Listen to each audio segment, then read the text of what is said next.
කොහොමද ඔයාලට හැමදෙනාම ගොඩාක් හොඳින් ඇති කියලා හිතනවා. අද වීඩියෝ එක මං හිතන්නේ මගේ මේ YouTube channel එකේ දාන ගොඩක් වෙනස් වීඩියෝ එකක්. ඉතින් මේකට දාන්න ප්‍රධානම හේතුව තමයි මම පහුගිය දවසක Facebook post එකක් දානවා මගේ අවුරුදු 5ක business එකේ development එක. ඉතින් ඒක ගැන දැකලා ගොඩාක් දෙනෙක් ගැහණු ළමයි, පිරිමි ළමයි, අක්කලා නංගිලා, අයියලා අක්කලා මන් දන්නේ සෑහෙන ප්‍රමාණයක් මට messages කරගන්නවත් බැරි තරමට messages 1000කට එහා පැත්ත තිබුණා. අක්කී කොහොමද business එකක් පටන් ගන්නෙ, කොහොමද ඒක develop කරන්නේ, මේ වගේ ගොඩක් විස්තර අහලා. නමුත් මට එකින් එක්කෙනාට මේ එකම ටිකක් කියන්න අපහසුයි. ඉතින් ඒක නිසා අවශ්‍ය කෙනෙක් ඉන්නවා නම් ඒ කෙනාට මේ වීඩියෝ එක බැලුවොත් සම්පූර්ණ අයිඩියා එකක් ගන්න පුළුවන් බිස්නස් එකක් කොහොමද ස්ටාර්ට් කරන්න කියන එක සම්බන්ධව. ඉතින් මම හිතනවා අද වීඩියෝ එක ඔයාලට ගොඩක් වැදගත් වෙයි කියලා. ඔයා අලුතෙන් ව්‍යාපාරයක් ආරම්භන්න ඉන්නවා නම් නමුත් ඔයාලට මේ ගැන අදහසක් නැත්නම් කොහොමද පටන් ගන්න ඕනි, මොනවාද ව්‍යාපාරයක් ආරම්භන්න අවශ්‍ය ස්ටෙප්ස් ටික කියලා ඔයාලට මේ වීඩියෝ එකෙන් දැනගන්න පුළුවන්. ඉතින් අවුරුදු 5ක මගේ බිස්නස් එකේ එක්ස්පීරියන්ස් එකත් එක්ක ඒ වගේම මම ඒ සම්බන්ධව හැදෑරීමකුත් කරලා තියෙනවා බිස්නස් සම්බන්ධව. ඉතින් ඒක නිසා මට පුළුවන් පමණින් ඉතාමත් සරලව, ඒ කියන්නේ මම මේක කියලා දෙන්නේ ඔයා බුලත් කඩයක් කරන කෙනෙක් වුණාත්, ඔයා ලක්සරි බ්‍රෑන්ඩඩ් කම්පැනි එකක් ස්ටාර්ට් කරන්න ඉන්න කෙනෙක්ට උනත් තේරුම් ගන්න පුළුවන් ඉතාමත් අවම මට්ටමේ සරලම මට්ටමෙන් තමයි මම මේ කියලා දෙන්නේ. ලොකු දේවල් ගොඩාක් කියන්නේ නැහැ. ඉතාමත් සරල තේරුම් ගන්න පුළුවන් විදිහට තමයි මේ වීඩියෝ එක ඔයාලට කියලා දෙන්න යන්නේ. ලොකු බර වචන දාන්න නැතුව ඔයාලට පුළුවන් උපරිම සරල මට්ටමේ මම මේක කියලා දෙන්නම්. එහෙනම් අපි බලමු බිස්නස් එකක් පටන් ගන්න මොනවාද ප්‍රධානම දේවල් කියලා. ඉතින් බිස්නස් එකක් පටන් ගන්නකොට අපිට ප්‍රධානම දේවල් තුනක් තියෙනවා. එකක් තමයි බිස්නස් අයිඩියා එක, ඒ වගේම බිස්නස් ප්ලෑන් එක. බිස්නස් එකක් කරන්න අපි කොහෙන්ද මුදල් හොයාගන්නේ? මෙන්න මේ කියන ස්ටෙප්ස් තුන අනිවාර්යයෙන්ම අපේ බිස්නස් එකක් පටන් ගන්න අපේ අදහසක් තියෙනවනම් how to start a new business කියන කැටගරි එක යටතේ අනිවාර්යයෙන්ම අපි දැනගන්න ඕන ප්‍රධානම කරුණු තුනක්. ඉතින් මුලින්ම කතා කරමු බිස්නස් අයිඩියා එක ගැන. ඉතින් මේ වෙනකොටත් ඔයාලට තියෙනවද මොකක් හරිම බිස්නස් එකක්? ඒ කියන්නේ පටන් ගන්න ඕනි කියලා අයිඩියා එකක්. ඉතින් මම නම් හිතන්නේ මෙතනදී ඔයාලට පුළුවන් නම් බිස්නස් එකක් විදියට ඔයා වැඩියෙන් මාස කරන ඔයාගේ ෆැෂන් එක. එහෙමත් නැත්නම් ඔයා හිතන්නකෝ ඔයාගේ වැඩිම මාස් කරන ඔයාගේ හොබි එක. අන්න ඒ වගේ දෙයක් ඔයාලට බිස්නස් එකක් විදියට ආරම්භ කරන්න පුළුවන් නම් මේක මාරම සාර්ථකයි.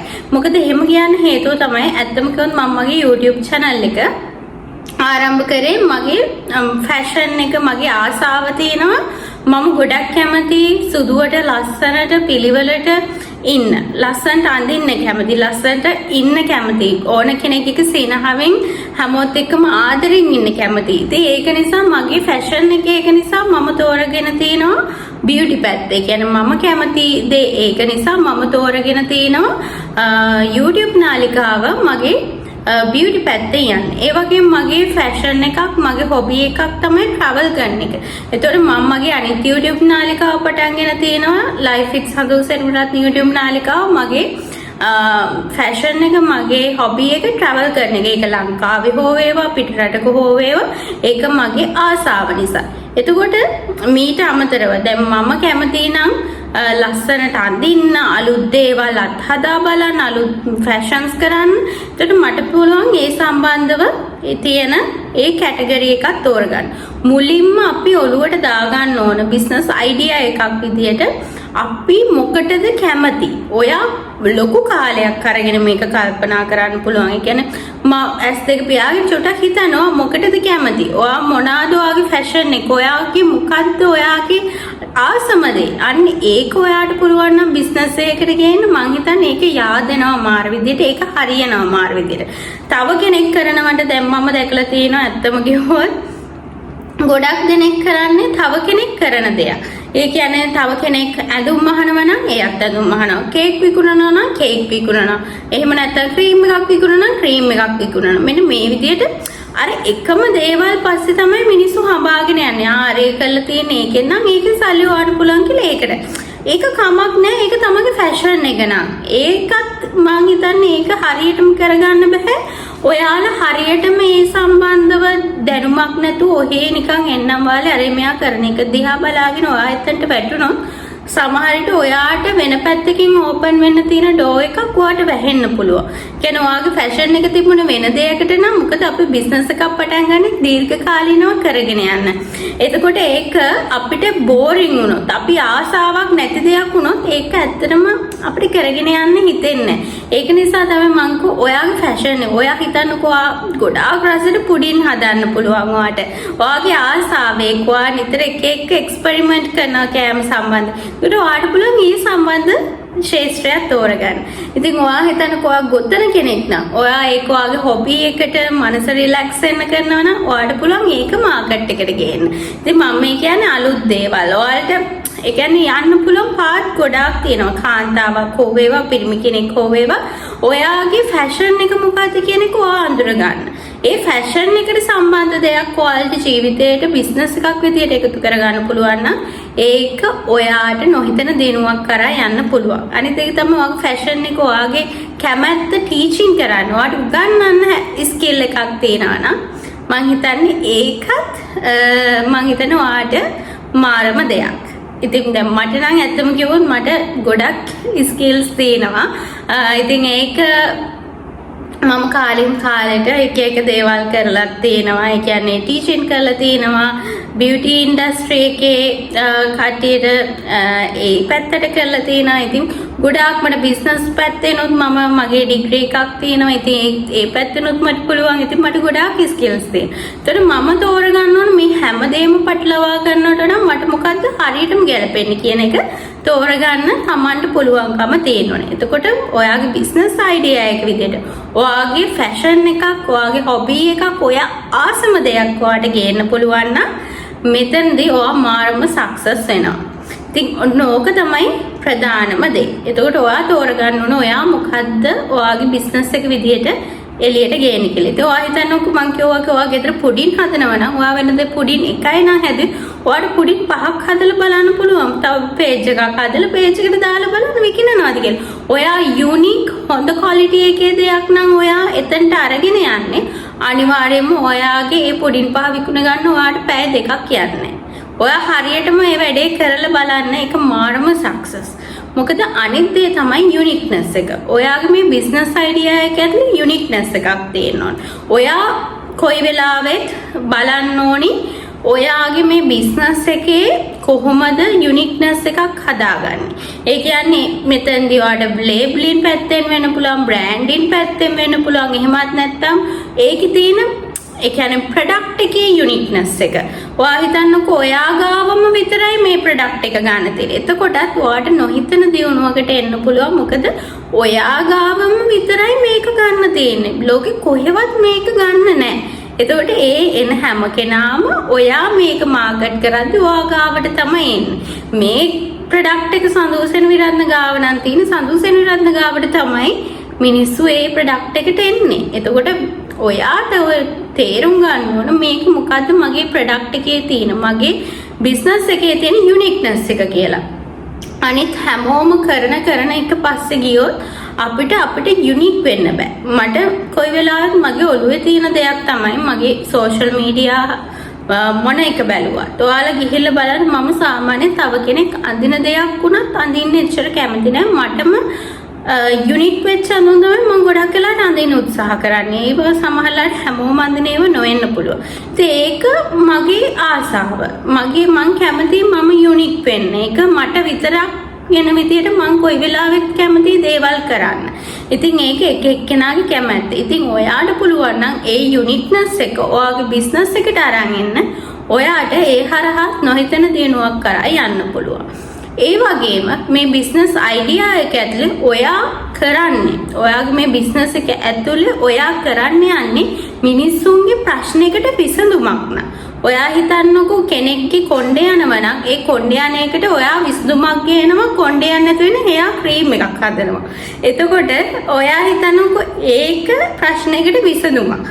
ඔන්න මම නිකන් කෙටි උදාහරණයකින් ඔයාලට අයිඩියා එකක් දුන්නේ. දැන් මේක හැමෝම කොණ්ඩේ යනවට දේවල් කරන්න නෙවෙයි. ඔයාට පුළුවන් නම් මිනිසුන්ගේ තියෙන යම්කිසි ගැටලුවක් ඔයා හිතන්නකෝ සමහර මිනිස්සු ඉන්නෝ ගෙදර උයා ගන්න නැහැ. එතකොට එයාලා කැමති දේශීය ආහාර ගන්න. එතකොට එයාලා කැමති රයිස් ඇන්ඩ් කරි කන්න. ඔයාට පුළුවන් ඒ සම්බන්ධ ව්‍යාපාරයක් ආරම්භ කරන්න. මිනිස්සුන්ගේ මොනියම් හෝ ගැටලුවකට. ඒ කියන්නේ ඔයාට කොයි වෙලාවෙත් මිනිසුන්ට සොලියුෂන් එකක් දෙන දෙයක් කරනවා නම් ඔයාට ඒකත් මාර්ම සක්සස් වෙන්න පුළුවන් බිස්නස් එකකින්. මොකද ඒක අනිවාර්යම දෙයක්. ඒ කියන්නේ මිනිස්සුන්ගේ ප්‍රශ්න වලට ඕන අපි උත්තර සපයන්න. මිනිස්සුන්ට ප්‍රශ්නයක් නැති දෙයකට අපි මොනවා හරි දෙයක් ගෙනිච්චොත් ඒක ඇත්තටම තේරුමක් නැහැ. ඒක මිනිස්සුන්ට ගන්නත් පුළුවන්, නොගෙනින්නත් පුළුවන්. නමුත් එයාට ප්‍රශ්නයක් තියෙන දෙයක් නම් අනිවාර්යයෙන්ම එයා උත්සාහ කරන යාගේ ප්‍රශ්න විසඳ ගන්න අපේ මේ කරන්න යන ප්‍රොඩක්ට් එක.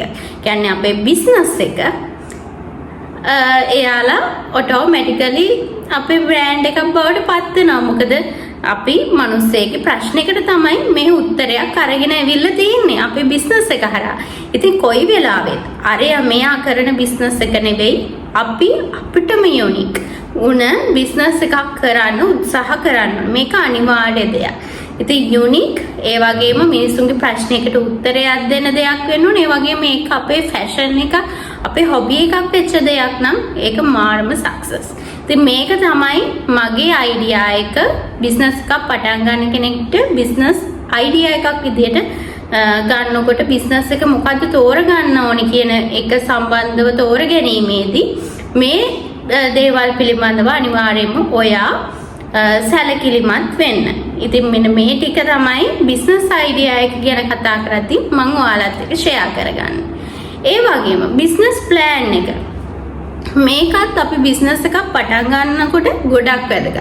මිනිස්සු මම දැකලා තියෙනවා කිසි දෙයක් අද කාලේ ලියන්න කරන්න හරි අකමැති.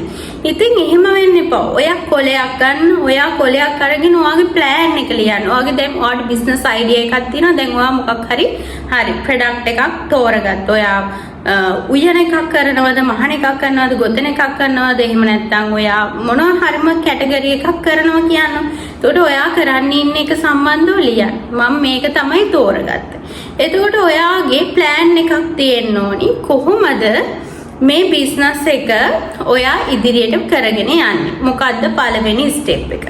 එතකොට අවුරුද්දක් ඇතුළත ඔයා කොතනද මේ බිස්නස් එක ගේන්නේ? මාස 6ක් ඇතුළත 2ක් ඇතුළත ඔහොම අයිඩියා එකක් ඔයා කොලේක ලියන්න. මොකද මේක අපිට මහා ලොකු ගාණක් යන දෙයක්වත් කාලයක් යන දෙයක්වත් නෙවෙයි.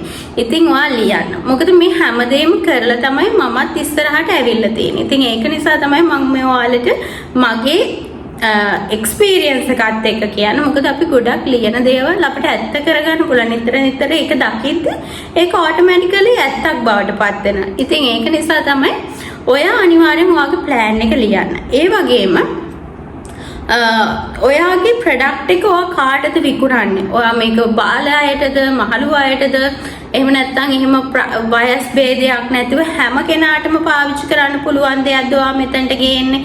එහෙමත් නැත්නම් ඔයා මේක අනිත් එක තමයි ඔයා මේක බලන්න ඕනේ. පොඩි කෙනෙක්ගෙන් ඉඳන් ලොකු කෙනෙක්ට වෙනකන් ගේන දෙයක් නම් ඒකේ ප්‍රයිස් රේන්ජ් එක ප්‍රයිස් කැටගරිස් පිළිබඳවත් සැලකිලිමත් වෙන්න ඕනේ. ඒ වගේම ඔයා හිතන්න ඕනේ මේක දුප්පත් මිනිස්සෙට, මධ්‍යම පාන්තික මිනිස්සෙටද, එහෙමත් නැත්නම් ඔයා ධනේශ්වර පන්තියේ මිනිස්සුන්ටද මේක විකුණන්නේ කියලා ඔයාට අයිඩියා එකක් තියෙන. එහෙම නැත්නම් මේ හැමෝටම ගන්න පුළුවන් විදිහේ බට්ටමේ දෙයක් අප කරන්න කියලා ඔයාට අයිඩියා එකක් තියෙනවා. එතකොට ඒ අනුව තමයි ඔයාගේ ප්‍රයිස් ටැග් එක හැදෙන්න ඕනේ. ඉතින් බිස්නස් එක ප්ලෑන් එකක් විදිහට ඔයාට ඔයාගේ අරමුණු ඉලක්ක බිස්නස් එක ඇතුළේ ඉදිරියට කරගෙන යන්න විදිය මේ පිළිබඳව ඔයාලට පොඩි සටහනක් තියාගන්න පුළුවන්. අනිවාර්යෙන් මේක කරන්න. මේක මාරම සක්සස්. ඔයාලා මොකක් හරිම ඔයා දැන් හිතන්නකෝ ඔයා රස කැවිලි ව්‍යාපාරයක් ආරම්භ කරනවා නම් ඔයා රස කැවිලි ව්‍යාපාරය කොහොමද පටන් ගන්නෙ? ඔයා කීයක් පැකට්ස් මුලින්ම හදනවද? ඉස්සරහට කොහොමද මේක එක්ස්පෑන්ඩ් කරන්නේ? කියන්නේ ඔයා මාකට් එකට දෙන්නේ කොහොමද මේක? අනිත් එක තමයි මාකටිං පැත්ත. මේක ගැනත් ඔයාට හොඳ අවබෝධයක් තියෙන්න ඕන. මොකද මේ වෙනකොට හැමෝගේ මතේ ෆෝන් එකක් තියෙනවා. ඒ වගේ හැමෝටම සෝෂල් මීඩියා account එකක් තියෙනවා. ඉතින් ඔයාට පුළුවන් පළවෙනි ස්ටෙප් එක විදිහට මාකටිං වල ඔයාගේ Facebook එකේ, ඔයාගේ Instagram එකේ, ඔයාගේ TikTok එකේම මේක පටන් ගන්න. මම මෙහෙම දෙයක් හදනවා. මම රස කැවිලි නිෂ්පාදනය කරන හරි. ඔයාලට කැමති නම් මගෙන් මේ ප්‍රොඩක්ට් ගන්න පුළුවන්. මේක මේ විදිහට හදලා දෙන්න. ඉතින් ඔයා හරියට මං කියෝ වගේ යුනික් හොඳ රසයක් තියෙන හරි දෙයක් විකුණනවා නම් ඔයා ත්‍රිකුණාමලේ ඉඳලා බිස්නස් එක කරත්, ගාල්ලේ ඉඳලා කරත්, කොළඹ ඉඳලා කරත්, දඹුල්ලේ ඉඳලා කරත්, නුවරේ ඉඳලා කරත්, කොහේ හිටියත් අද වෙනකොට කුරියර් මාර්ගය ඔස්සේ ඔයාලට ඕනම කෙනෙක්ට මේ දේවල් දෙන්න පුළුවන්. ඉතින් ඔයාගේ මාකටිං එක ඔයාලට පුළුවන් ඔයාගේ Facebook එකකින්, Instagram එකකින් පටන් ගන්න. ඉතින් ඔයාගේ ප්‍රොඩක්ට් එක ඔයාලට මිනිස්සුන්ට ලොන්ච් කරන්න පුළුවන් ඒ හරහා. ඉතින් ඒකත් ඔයාගේ බිස්නස් ප්ලෑන් එකේම තියෙන්න ඕනේ. එතකොට මේ දේවල් ටික අනිවාර්යයෙන්ම ඔයාලගේ ඔළුවේ තියෙන්න ඕන දේවල් ටික. ඉතින් අනිත් දේ තමයි ඔයාගේ බිස්නස් එකට යොදාගන්න නේම් එක. මේකත් මාරම වැදගත්. මොකද මේ නම ඉක්මනට ඕන කෙනෙක්ට මතක හිටින විදිහේ යුනික් නේම් එකක් නම් මම හිතන්නේ ඒක ගොඩක් ඵලදායි. ඒ වගේම ඔයා වෙබ්සයිට් එකකටත් ඔයාගේ නම භාවිතා කරන් ඉන්නවා නම් පොඩ්ඩක් ඒක ගැන සැලකිලිමත් වෙලා ඒක හරි නමක් එකපාරෙම යොදා ගන්න සැරෙන් සැරේ නම් මාරු කරන්නේ නැතුව. ඉතින් ලෝකෙ එක බ්‍රෑන්ඩ්ස් තියෙනවා. අද වෙනකොට විවිධ හේතුන් මත නම් වෙනස් කරලා තියෙනවා. නමුත් මම හිතන්නේ අපි පටන් ගත්ත නමින්ම දීර්ඝ කාලයක් මේක අපිට පවත්වාගෙන යන්න පුළුවන් නම් ඒක ලොකු ජයග්‍රහණයක්. ඉතින් ඒක නිසා උත්සාහ කරන්න ඔයා බ්‍රෑන්ඩ් නේම් එකක් තෝරගන්න. ඉතින් මිනිස්සුන්ට ඉක්මනට මතක හිටින සරල පහසු නමක් භාවිතා කරන්න. ඒ වගේම ඔයාට පුළුවන් නම් බිස්නස් එක පටන් ගත්ත දවසේ ඉඳන්ම බිස්නස් රෙජිස්ට්‍රේෂන් එකකට යන්න.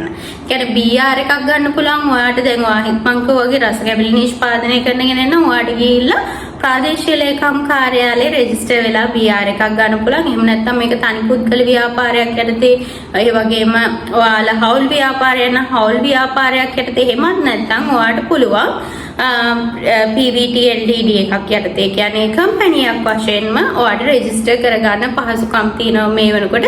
ඉතින් ඒ විදිහට කරගත්තම ඔයාගේ බිස්නස් එකට ලොකු බරක් තියෙනවා, ගැම්මක් තියෙනවා. ඔයාට පුළුවන් බැංක් එකකට ගිහිල්ලා උනත් බිස්නස් එක ඩෙවලොප් කරගන්න. ඔයාගේ රෙජිස්ට්‍රේෂන් එක පෙන්නලා බැංක් එකකින් උනත් ලෝන් එකක් අප්‍රූව් කරගෙන ඔයාට පුළුවන් තව තවත් ඔයාගේ ව්‍යාපාරය දියුණු කරගන්න. ඉතින් ඒක නිසා අනිවාර්යෙන් බිස්නස් රෙජිස්ට්‍රේෂන් එකත් ඔයාලගේ බිස්නස් එක ඇතුළට ගේන්න අමතක කරන්න එපා. මොකද එතකොට ඔයාලට හොඳ වැලියු එකක් තියෙනවා. ඔයාගේ බිස්නස් එකට වැලියු එකක් තියෙනවා.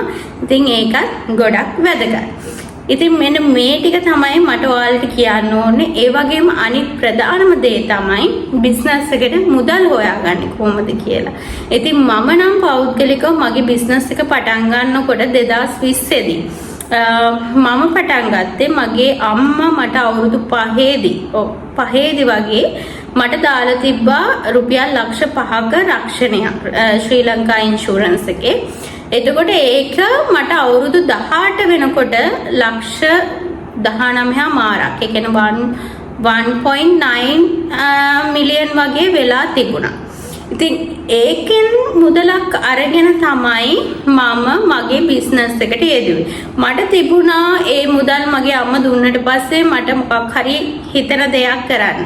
නමුත් මට ඕනුණා ඒ මුදල එතනින් අරගෙන ඒක විනාශ කරන්න නෙවෙයි, ඒ මුදලට වටිනාකමක් දෙන්න. ඒක නිසා තමයි මම මේ මුදලෙන් කොටසක්, ඊටමත් පොඩි කොටසක් අරගෙන 4න් එකක් වගේ මුදලක් අරගෙන තමයි මම මගේ බිස්නස් එකකට යෙදුවේ. ඉතින් ඒක යොදවලා බිස්නස් රෙජිස්ට්‍රේෂන් එක කරලා මම පිළිවෙලකට ඉදිරියට ආවේ ඒ මුදලෙන්. ඉතින් ඔයාට ඒ වගේ අපි හිතමු ලොකු මුදලක් අතේ නැහැ කියලා බිස්නස් එකක් පටන් ගන්න. ඔයාට පුළුවන් ඔයා රැකියාවක් කරන ගමන් ටික ටික එකතු කරලා ඔයා හිතන්නකෝ ඔයාගේ බිස්නස් එකට ලක්ෂයයි ඕනි වෙන්නේ කියලා. ඇත්තම කිව්වොත් ඔයා කඩයක් දාන්න ඒ වගේ දෙයක් නෙවෙයි, ඔයාට පුළුවන් ඔන්ලයින් මේක පටන් ගන්න. ඉතින් ඔන්ලයින් පටන් ගන්න නම් ඔයාට රුපියල් පොඩි ගාණක් යොදවන්න තියෙන ඔයාගේ ප්‍රොඩක්ට්ස් වලට හරි ඔයා කරන වැඩේට හරි. කේක් ව්‍යාපාරයක්ද කැවරස් කැවිලි ව්‍යාපාරයක් ගොතන දෙයක්ද මහන දෙයක්ද ඕන දෙයකට ඔයාලට කුඩා මුදලයි ඔන්ලයින් පටන් ගත්තා. ඔයා ෂෝරූම් එකක් ඕපන් කරනවා නම් ඔයාලා ලොකු ගාණක් යන්නේ. ඉතින් ඔයාලා රැකියාවක් කරමින් ඉන්නවා නම් ඔයාට ගෝල් එකක් තියෙනවා නම් මම බිස්නස් එකක් පටන් ගන්නවා කියලා ඔයාට පුළුවන් වෙනින් මිතුරුවක් කරගෙන යන්න මේ බිස්නස් එක වෙන්න. එතකොට එහෙම ඉතුරු කරලා ඔයාට පුළුවන් ඔයාගේ ව්‍යාපාරය ආරම්භ කරන්න. මම නම් කොයි වෙලාවකවත්ම කියන්නේ බිස්නස් එකක් පටන් ගන්නදී තව කෙනෙක් එක්ක එකතු වෙලා බිස්නස් කරන්න ඒ වගේ දේවල්. මොකද මම හිතන්නේ ඒක ටික සාර්ථකව කරගෙන යන්න අමාරුයි. මොකද ඇත්තම කිව්වොත් දැන් ගෙදර කෙනෙක් එක්ක අම්මයි තාත්තයි එක කරනවා නම් කමක් නැහැ. මම හිතන්නේ ඇත්තටම පිට මිනිස්සෙක් එක්ක දේවල් කරනවට වඩා තමන් තනියම තමන්ගේ තියෙන මුදලකින් තමන්ට රුපියල් 10,000ද තියෙන 15,000ද 20,000ද මේ තියෙන අවම මුදලින් වැඩේ කරන්න පුළුවන් ක්‍රමවේදයක් සකසා ගන්න එක තමයි වැදගත්ම දේ. ඉතින් මම කියන්නේ තමන්ගේ මුදල් මේකට යොදවල කරොත් තමන්ටමයි ඒ ලාභේ. තමන් තව කෙනෙක් ඒකට හවුල් කරගත්තොත් ඔයාට වෙනවා මේක හවුලේ බෙදා ගන්න. ඉතින් හවුල් ව්‍යාපාරයක් විදිහට රෙජිස්ටර් කරනවා නම් එහෙම කරන්න නෑ. එහෙම නැත්නම් ඉතින් ඇත්තටම තව කෙනෙක්ගේ මුදල් අරගෙන එහෙම කරන්න ගියාම ඒක ලොකු ප්‍රශ්නයක්. ඉතින් ඇත්තටම ඊට වඩා හොඳයි තමන් පුළුවන් විදියට රුපියල් 1000කින් 2000කින් හරි තමන් හිතනවා තමන්ට මොකක් හරි ලොකු බිස්නස් එකකට යනවා තමන් පුළුවන් පොඩි බිස්නස් එකකින් පටන් ගන්න. දැන් ඔයාගේ අතේ ලොකු ගාණක් නැත්නම් ඔයාට පුළුවන් බුලත් වෙඩි ටිකක් හරි විකුණලා ඒකට අවශ්‍ය මුදල් ටික හොයාගන්න අර බුලත් වෙඩ ඇත්තටම කිව්වොත් ඇත්තටම මම නිකන් පොඩි අයිඩියා එකක් දුන්නේ. ඒ මුදල් ටික එකතු කරලා ඔයාට පුළුවන් බිස්නස් එකක් පටන් ගන්න ටික කාලයක් යද්දි. ඉතින් මේ හැම දෙයකටම කාලය ඉවසීම කැපවීම අවශ්‍යයි. ඒ වගේ මාකටිං මේ හැමදේම එකතු වුණාට පස්සේ තමයි ඔයාලට බිස්නස් එකක් කරන්න පුළුවන්. අනිත් දේ තමයි ඔයා බිස්නස් එකක් කරන කෙනෙක් විදිහට තව ගොඩාක් දැනගන්න දේවල් තියෙනවා. මම හිතන්නේ මේ වීඩියෝ එකෙන් මට දිගට මේ විස්තර කියන්න පුළුවන් කියලා. මම part 2 එකක් අරන් එන්නම් ගනුදෙනු කරුවන් එක්ක කොහොමද ගනුදෙනු කරන්නේ කොහොමද ඒවට මූල දෙන්නේ සම්බන්ධ. ඒ වගේම මූල්‍ය කළමනාකරණය. ඔය බිස්නස් එකක් කරද්දී ඔයා කොච්චර ඉපෙව්වත් වැඩන්නේ ඔයාට මූල්‍ය කළමනාකරණය කරගන්න බැරි නා. එතකොටත් ඔයාලා ෆේල් වෙනවා. ඔයාලට බැරි වෙන ඔයාලගේ ටාගට්ස් වලට යන්න. ඉතින් ඒක කොහොමද කරන්නේ කියලා මම වීඩියෝ එකක් අරගෙන එන්නම්. ඉතින් මෙන්න මේ ටික තමයි ඔයා බිස්නස් එකක් පටන් ගන්න බේස් එකක් කොහොමද දාගන්නේ කියලා මං හිතනවා අද වීඩියෝ එකෙන් ඔයාලට අයිඩියා එකක් එන්න ඇති කියලා. ඉතින් මං හිතනවා ඔයාලා බිස්නස් එකක් මේ ලබන්නා වූ 2026 හරි ආරම්භ කරලා මේ එක්කෙනෙක් හරි මේ වීඩියෝ එකකින් මොනවා හරි මේ යම් දැනුමක් ලැබුණා නම් මං හිතන්නේ ඒකත් මට ආශිර්වාදයක්. ඉතින් මං හදවතින් අවංකවම තමයි මේ දේ කියන්නේ මේ දේවල් ඔයාලත් එක්ක ෂෙයා කරගත්තේ. ඉතින් ඔයාලා මේ වීඩියෝ එකට කැමති නම් මට ලයික් කරන්න කමෙන්ට් කරන්න ඒ වගේම මාව සබ්ස්ක්‍රයිබ් කරන්න. මේ වගේම වැදගත් වීඩියෝ එකක් ඉක්මනටම අරගෙන එන්නම්. කාල වේලාව නැති වුණත් ඉක්මනටම මේ වීඩියෝ එක කරා ගොඩක් දෙනෙක් මේ වීඩියෝ එක ඉල්ලලා තිබ්බ නිසා. එහෙනම් හැමෝම පරිස්සමින් ඉන්න. ඔයාලා හැමෝටම ගොඩක් ආදරේ.